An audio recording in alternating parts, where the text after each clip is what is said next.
Tyne find out about an amazing group of volunteers. The Kinder Mountain Rescue Team are on call 24 hours a day, 365 days a year, providing a vital service to police searching for missing or vulnerable persons.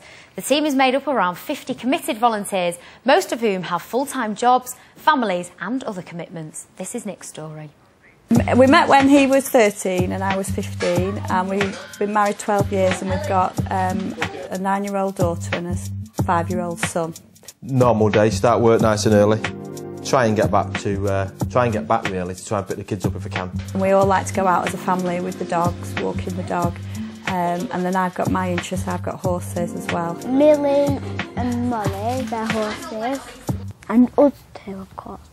About 10 years ago, I thought about getting in. I actually met a team member, and I asked him, and I was sort of going through the process of getting into the team, and then the family started. So I had to put it back a few years, and then 5 years ago I got into it, and I've never looked back since, really.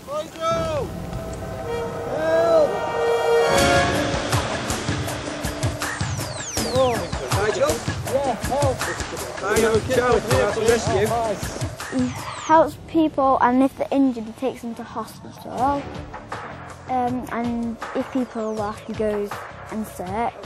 Sometimes we're going out for a day and he'll get a text on the way out, and so we'll have to put that on hold, or I've just cooked a big Sunday dinner and that'll have to go in the oven and be kept warm until he gets back. And that's when it's hard, when it's the unknown really. You don't know what time he's going to be back or anything. You've got to prepare your flask, prepare your food, because you can be out for 12 hours at a time. You've got to make sure you've got all your kit together, and then once you actually get in your car, sometimes that's when the adrenaline kicks in then, because you've no idea what you're getting into. What gets me, and it always has done, is seeing the families of the missing people, because with what we do, with the missing people or the vulnerable people, we can do something about them. We can either hopefully find them, and then once we have found them, we can look after them with our medical training. But the family and friends, and say, especially, if you see the children or the wives there, there's nothing you can do about that. You've got to leave them to the professionals, and that can upset you sometimes. But that's what gets me, yeah. On top of the moors or on top of the plateau of Kinder, it can be a real, hostile place. Even in summer, if the clag comes down, which is what we call for bad weather, it's all of a sudden you've no idea where you are. We've got to keep each other's spirits up, because sometimes you see some not very nice things, and you go through some things that I wouldn't put my worst enemy through, but you do. The only way of getting through it is by laughing through it or just keeping the humour up. Between us, that's what's good about the team. Between all of us, we sort of have every base covered.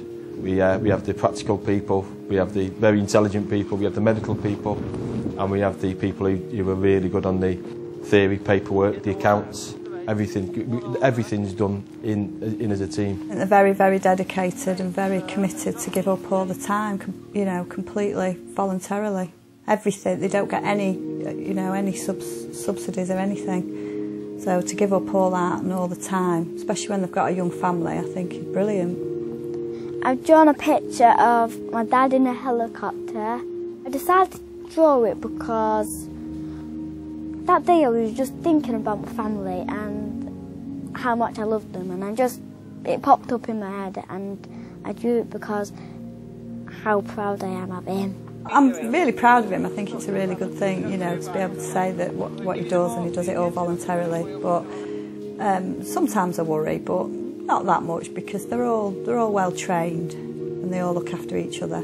The outdoors are so great and so vast and so fantastic. There's so many people visit, especially the Peak District.